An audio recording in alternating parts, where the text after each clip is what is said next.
Hello everyone and welcome to the weird, scary and horrible parts of humanity. Firstly, apologies for any croakiness in my voice as I've still got the flu. Today we are looking at what is the worst serial killer of what is now modern day Belarus and one of the worst serial killers of the Soviet Union, Gennady Mikhasevich, who murdered a combined 36 women between 1971 and 1985. However, he confessed to murdering 43 women and may have murdered more than 55 women. He became known as the Vitebsk Strangler. Mikhasevich was born in Ist in Vitebsk Oblast in the north of modern-day Belarus, which borders Russia. However, he was born in the Byelorussian Soviet Socialist Republic, the Byelorussian USSR, on the 7th of April 1947. He was a reserved and quiet individual who was ridiculed by girls, leading to a sexual complex whereby he developed a negative emotional perception of sex, kind of like an incel. His father was an alcoholic and abused his mother. He was also bullied in school. He served obligatory military service of 2 years, which was mandated within the USSR, heading to modern-day Russia to join the Navy. This meant leaving behind his girlfriend in Belarus. However, due to his hepatitis, he was discharged and returned to Belarus. However, when he returned to Belarus, it came to pass that his girlfriend had left him and she had married somebody else in the meantime during his military service, which led to extreme anger and depression. At the time, he was still living with his parents in Polotsk in the Vitebsk region, which has a population of 79,960 people as of 2023. On the 14th of May 1971, a 24-year-old Mikhasevich was on his way from Vitebsk, the administrative centre of the Vitebsk region, to Polotsk, but he missed the last bus.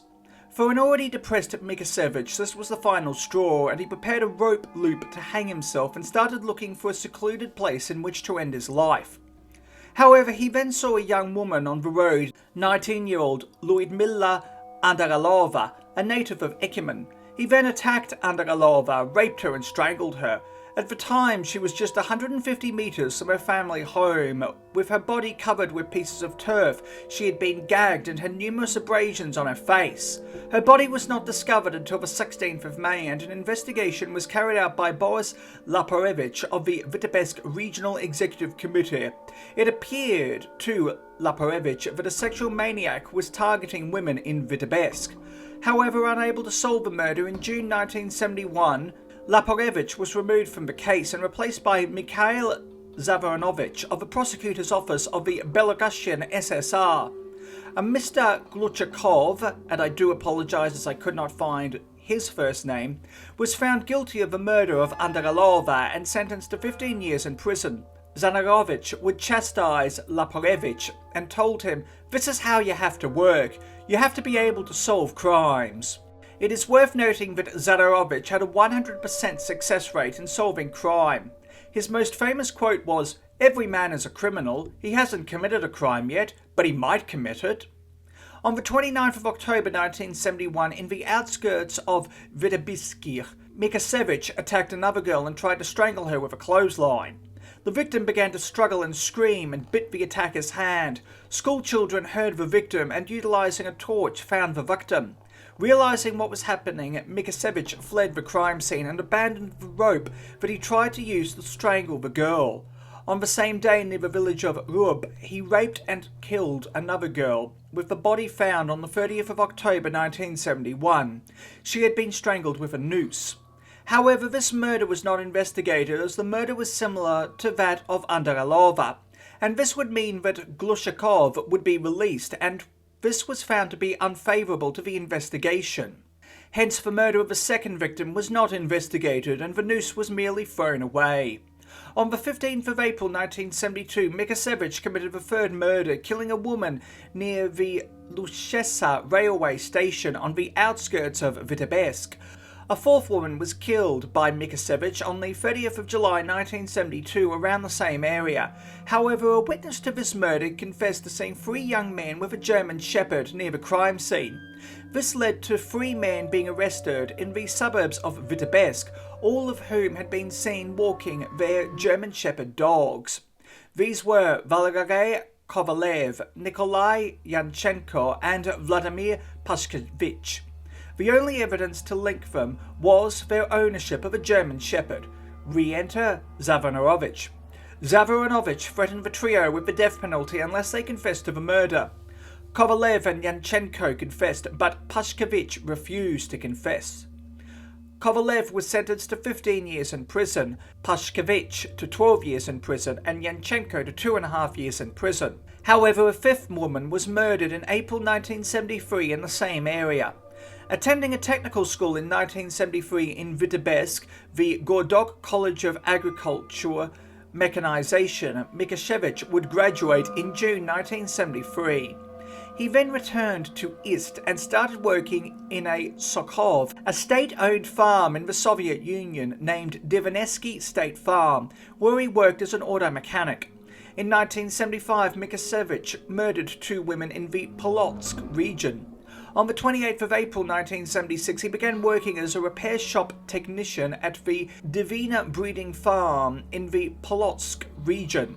In May 1976, he got married to a saleswoman, and they went on to have 2 children. They moved to the village of Soloniki in the Polotsk district of the Vitebsk region of Belarus.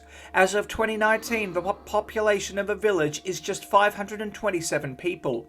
On the outside, he was living a good communist life as a conscious worker at the Sokhov. He did not drink, and he was a member of the Communist Party of the Soviet Union, including serving as a local party functionary, having joined the Communist Party of the Soviet Union in 1978.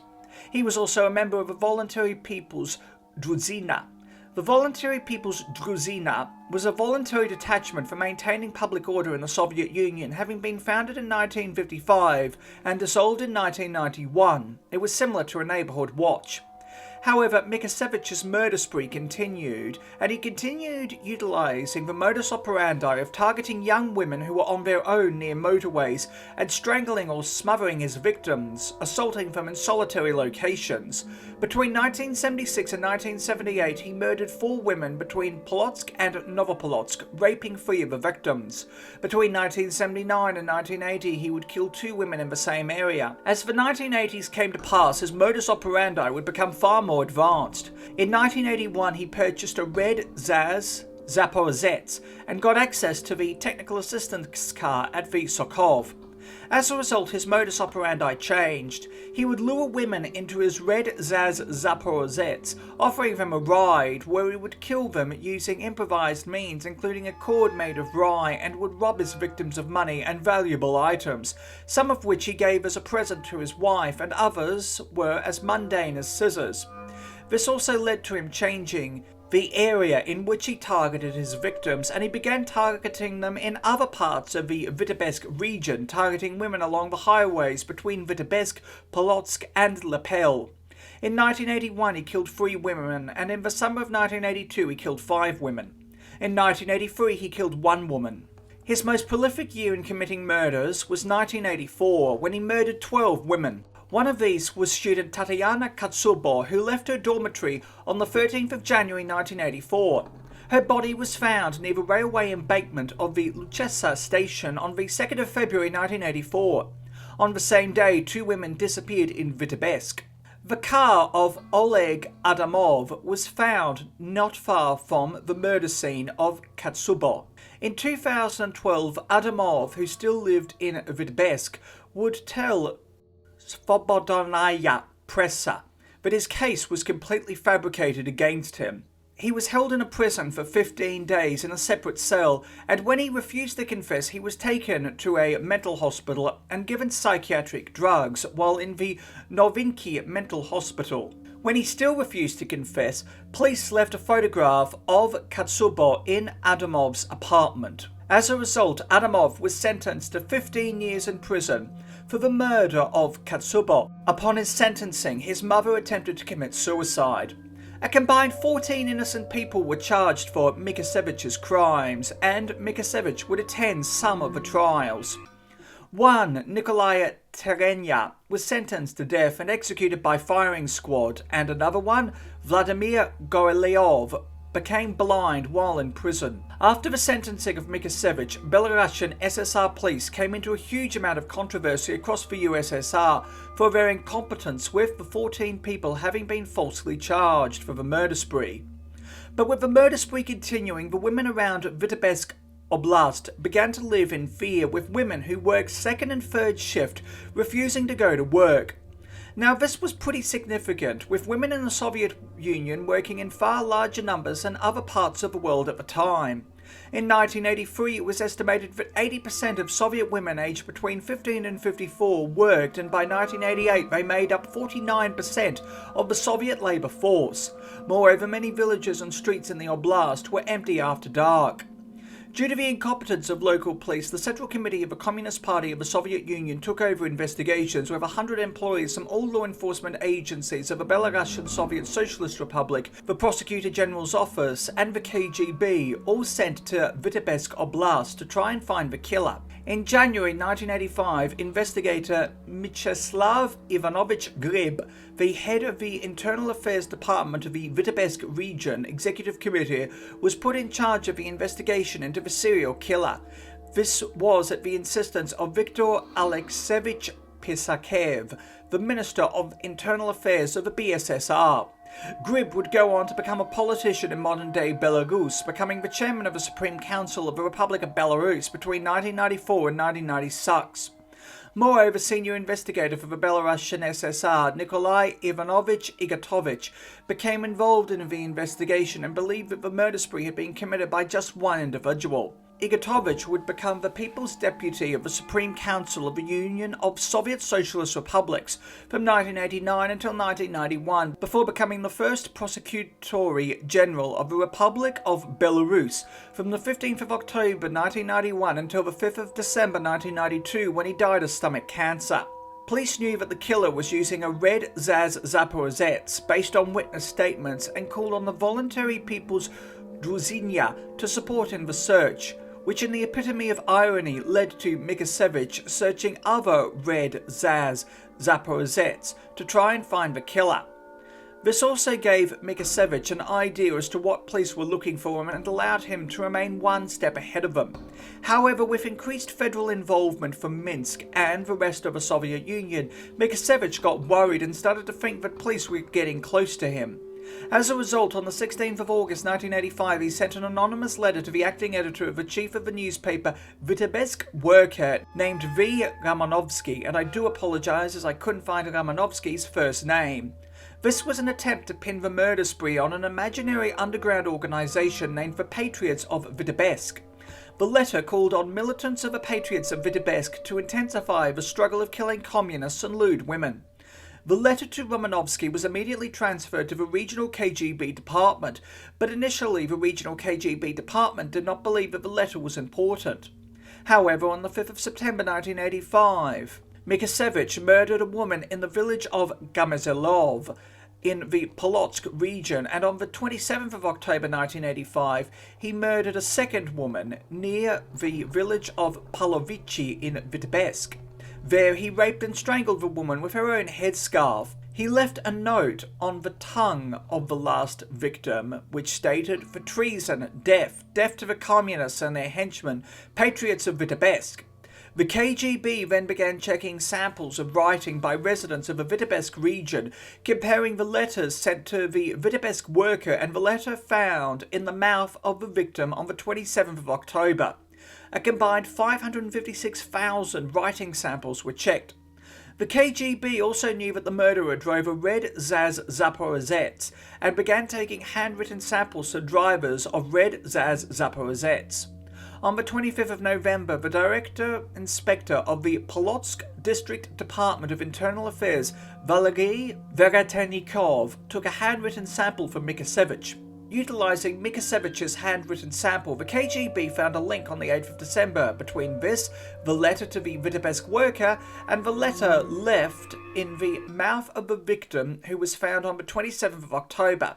As a result, KGB operatives headed for Mikhasevich's house, but when they arrived on the evening of the 8th of December, he was nowhere to be seen. As a result, on the 9th of December 1985, they went to his workplace and found out that he was going on holiday with his family. They then went to his brother-in-law's house in the village of Goryany Polotsk and found that he had packed his family's things and was heading to Odessa in the south of modern-day Ukraine. It is not known if he was truly going on holiday or if he was worried or indeed if he knew that the KGB were onto him and he was planning on relocating to Odessa. In searching Mikhasevich's house, some of the belongings of the women he killed were found inside the house. He was immediately arrested. On the 11th of December, he started to testify with a further 5 women who were listed as missing between 1981 and 1984 found dead following Mikhasevich's confession. Mikhasevich also confessed to the murder of 43 women. However, police could only link him to 36 murders, but it is speculated that he may have killed more than 55 women. As a result, Mikhasevich became the first serial killer acknowledged by the state-controlled Soviet news media. Mikhasevich never repented for his crimes and was flattered by the attention that he received. He also admitted, contrary to the perfect communist family, that he had a poor relationship with his wife and had almost strangled her twice, once during sex and once during an argument. When asked by the KGB why he had committed the murder spree, he stated, "From time to time when I was left by myself, some kind of state came over me, which prompted me to look for a woman in order to first communicate with her, touch her body, try to have sexual intercourse with her. When I came into contact with a woman, I was overcome by some kind of insanity in which I crushed and killed women. I believed that a woman should definitely be crushed, and in such cases I could not help myself. After the murder I felt relieved. I did not regret what I had done." He was analysed by psychiatrists at the Federal State Budgetary Institution National Medical Research Center for Psychiatry and Narcology, named after V.P. Serbsky in Moscow, which was founded in 1921 by the People's Commissariat of Health. Today it is under the Ministry of Health of Russia. Psychiatrists found, quote, "Mikhasevich does not suffer from mental illness. He has psychopathic character traits and a tendency to sexual perversion. These personality traits are accompanied by the presence of sexual perversions in the form of manifestations of sadism, but are not accompanied by disturbances in thinking, memory, emotionally, and critically." During the period relating to the acts incriminated against him, Mikhasevich showed no signs of any painful mental disorder. He could be aware of his actions and direct them. He should be considered sane. In October 1986, Kovalyev was released from prison. In 2021, he gave an interview to Sputnik and would note that he still lives in Vitebsk and owns a small business, but he felt that justice for the 12 years that he served in prison was never served. In December 1986, Adamov was released from prison. The trial of Mikhasevich took place in Minsk, the capital of modern-day Belarus, between the 14th of April 1987 and the 19th of May 1987. The trial was chaired by Judge Fyodor Savkin, with senior assistant to the USSR Prosecutor General Sergei Samolyov and assistant prosecutor of the Minsk region Vladimir Panfilyuk. On the 19th of May 1987, Mikhasevich was sentenced to death and refused to submit a petition for a pardon. A letter was sent to the Supreme Court of the BSSR from his mother requesting a pardon, but this did not come to pass.